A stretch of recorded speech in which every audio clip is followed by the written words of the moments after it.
Hello Gemini, Sun, Moon and Rising. This is your love life reading for the second half of November. I'm using a different format this time for the readings. There is an explanation in the description if you'd like to know what that is. But for now, let's get on with your reading. First card that comes up is an amazingly wonderful card. It's the Nine of Cups. Nine of Cups, also known as the Wish card.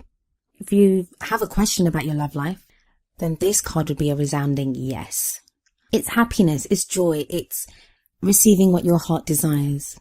Now, as much as I would love to, I'm not saying that Geminis, every single one of you, are going to get exactly what you want. Some of you will, some of you are going to. But this is more about right now, you may be laser focused on what it is that makes you happy. What it is that makes your heart sing. What is it that pushes you and is going to help you grow, bring you that happiness and that joy that all of us deserve in our life. So there's very much a sense of, it's about cups and it's emotions, but some of you may be getting very real about your own happiness of fulfillment. Wanting to feel fulfilled at this time, it's crucial to you. And there's going to be people listening to this and thinking, yeah, well, everyone wants to be happy. But think about it. Think about it on a day-to-day basis. How many people actually stop and think, oh, I'm going to do this, it makes me happy? Very few people do. It's usually about, oh, I need to do this, and oh my God, I don't have this. And it's always, a lot of people spend a lot of time thinking about what they're lacking in their lives, the problems that they have. This is the reverse of that. This is going after what makes you happy. This is sending out your thoughts, your wishes to the universe, to spirit, to whatever it is that you believe, or even to yourself, getting very real with yourself about what it is that makes you happy at this time. The card that comes up as the central issue, or what is at the heart of your love life at this time, is the Empress. Now, for some of you, that's going to indicate you, or it may indicate someone that you're involved with. The Empress she's very nurturing, very loving, very caring. She's very capable. She's very good with people, and she takes care of a lot of people as well. If this is you, it may be that's your energy. This may be your energy for some of you, it's going to be your energy as a parent, because she is like the mother card. She gives birth to ideas, and she can indicate pregnancy as well. So there may be, for some of you, pregnancy that's affecting your love life right now. But overall, I'm not getting that. I'm getting that this is more for those of you that either you yourself have been feeling like this, or you know someone that's like this. As it is at the heart, and it may be like a problem within your love life. It may be that some of you are dealing with codependency, because we can give and give and give of ourselves, but not receive back. What are you not receiving back? If you're taking care of someone, or you'll be looking after your partner, or just people in general, are you being taken care of? Or not even by other people. Like, we don't always need to be taken care of by other people. Are you taking care of your own needs? Are you looking after yourself? Are you giving yourself the same love and compassion that you offer to other people? The card that comes up as the past energy is Judgment. A lot of you Geminis have gone through so much transformation, especially maybe from the beginning of November. I'm doing this reading at the beginning of November.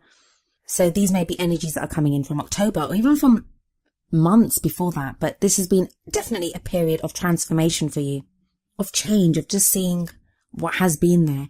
It's not always the easiest card, because Judgment sometimes forces us to look at the things that we've done wrong, or that other people have done to wrong us. And it's about forgiving and just drawing a line under things and moving forward. This can sometimes indicate maybe people that have come back into our lives, or just old problems and issues that crop up and that we're now forced to deal with. But you've done this, and those things have transformed you. There's always an angel depicted in these cards, and that represents protection and guidance. So there is protection there is guidance there, and you've felt strong enough to change and to move forward. But for whatever reason, right now we have the Eight of Swords. So even though you've been going through this time of change and transformation, you now feel stuck. You now feel this Eight of Swords energy. And Eight of Swords is not seeing a way out, not knowing what changes to make next. Sometimes it can be just having plateaued, like where we've gone through an intense time of change. Now that change seems to have ceased, and we don't know what else to do. The Eight of Swords says that there is a way out. There are changes that can be made. There may not be big changes like you want, but there will be small changes that you can make. For some of you, I'm getting this is like being paralyzed by fear. You're afraid. That's kind of what's paralyzing you, what's making you not feel able to move. It is frightening. Look at her. She has like swords pointing straight at her head. That is frightening. But the point is that she doesn't know she may not even know that those are there. She may not know the dangers. Like some of you may not even know the exact nature of your problems because you're not seeing what's there because you're so confined within your own struggles. So the Eight of Swords tells you that you can free yourself. You can go forward. There is a way out of this and there is change possible. And there is an energy of change coming up for you. More swords though. Swords are like, they can be difficult because the Five of Swords especially talks about conflict. It can be conflict. It can be having to defend yourself. It can be having to fight for something. Now the Five of Swords doesn't always show defeat. Like even though it can show a horrible battle and someone does get defeated and maybe you won't be successful in this. But a lot of times when this card comes up, what I tell people is, if you're fighting for something, keep everything above board. Like don't resort to dirty tactics or, trying to manipulate to get your way. So that's the first thing, like try to keep everything above board. But the other message is pick your battles wisely. Think very carefully about this thing that you're going to fight for or you're moving forward with. Is it worth it? Because it may end up costing you a lot more, making the victory, any kind of victory that you get out of it, an empty victory. So it may cost you mentally, emotionally, psychologically, like it may cost you more than you're willing to give up. So at the end, you may technically win or technically get what you want, but it will be empty. You won't have that feeling of having succeeded. With the Eight of Swords and the Five of Swords, I think very much this is influenced by the Nine of Cups. And that seems like a very strange thing to say, if you know how wonderful the Nine of Cups is. But the Nine of Cups can be too much of a good thing as well. It's when you receive everything that the heart desires, sometimes it can make us greedy. It can be too much for us. So when you get a taste of that, everything that you want, maybe that's what's making you fight so hard for it, that, you're fighting this battle that you shouldn't maybe you need to just like let it go and just take a step back from it. But because you've had that taste of it and because you want it so bad, you can be like fighting for something that maybe is not worth fighting for. The other thing, why you might be feeling stuck right now is it's that frustration of knowing exactly what you want. And I think for the longest time, Gemini, you've not known what you wanted. That's kind of been the problem. You've not known what dream you had. You've not known what to go for. And now it feels like you're one step away from happiness, from completion, but you feel stuck. And that can be frustrating. And that's where that Eight of Swords energy can come in, because you're like, well, I know I want this, but how the hell do I get it? So that can be what's causing you to feel stuck as well, because you're just frustrated. You don't know which path to take forward. And for some of you, when you see a path, even if it's not the most legitimate path or the right path, you might take it just so you are doing something because you want that action. But we have the World energy coming in at the end, and that's like the energy of what crowns you and the energy that you take into December with you. The World is the successful completion of a phase in your life. It's that end of a cycle. We've done everything that we could do. Now it's time for the rewards, or to receive the credit or the acclaim or whatever it is that we need. It tells you that very soon a new cycle will begin. But for now, like, just enjoy what you've achieved. Enjoy what you've achieved from the cycle that you've just completed. I sometimes find with this card that there is that sense of, not like the death card where we're grieving for something, but there can be that slight, oh my God, that this has ended. Because you've been in that for so long. You've been in those patterns or completing that chapter of your life for so long that we kind of miss it.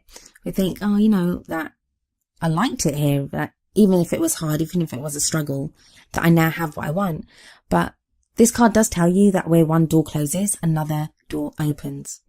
So some of you may be feeling like you're in that in-between phase. But I think a lot of you haven't quite reached this point yet. You're kind of still a step away from completion. But it is a good card. Like, don't be afraid of endings. Don't think that it's a horrible ending that's coming. I'm not saying that if you're in a relationship, that your relationship will end, or that's not what the World card says. It doesn't say that.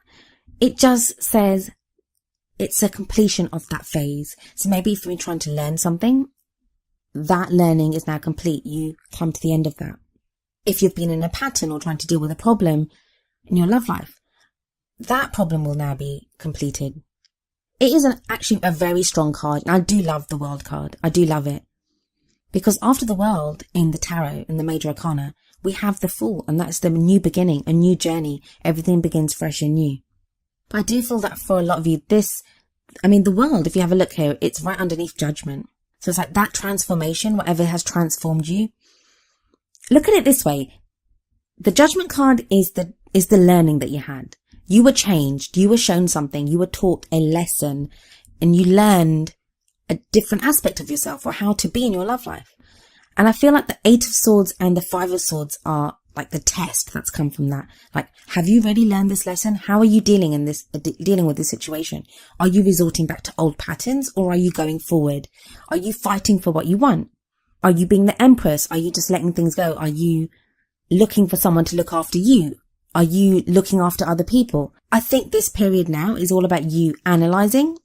And Geminis, we know how much you love to analyse. You have those lightning quick brains, and you may be now trying to figure out, well, how does this kind of work with what I've learned about myself and how I've changed? How does this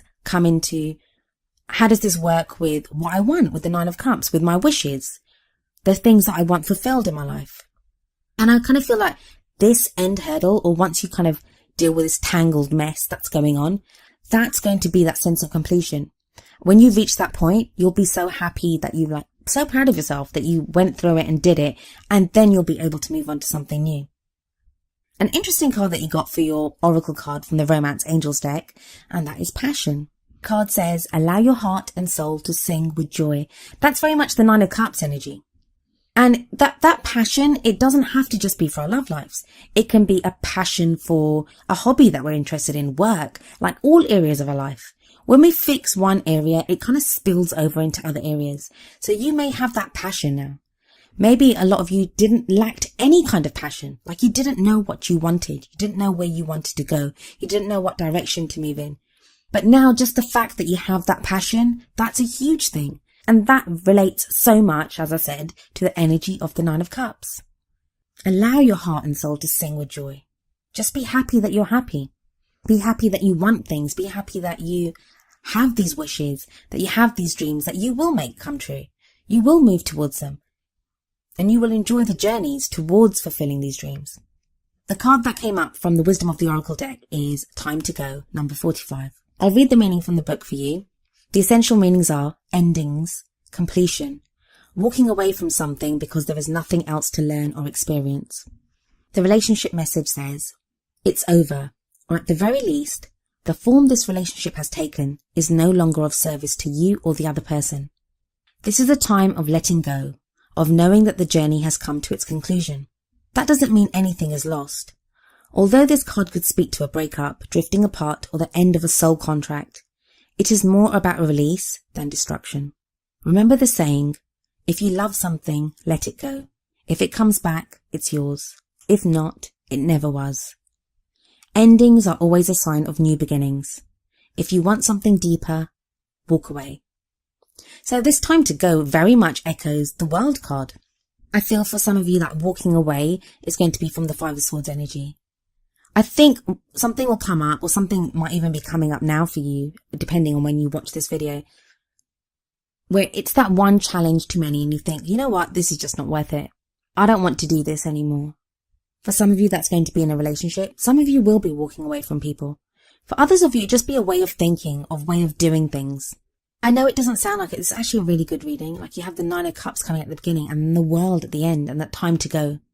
And what's the point of us doing anything? We want to get to a point of completion. We want to begin. We want new experiences. We want to be fulfilled. And that's kind of the promise that's in the World, or the time to go. We're here to learn as much as we can, to gain as much knowledge, to grow as people. And this growth cycle, or this, whatever you've been trying to learn, you've learned it. You've grown. It's time to move on to something new. It's time to go to a new lesson.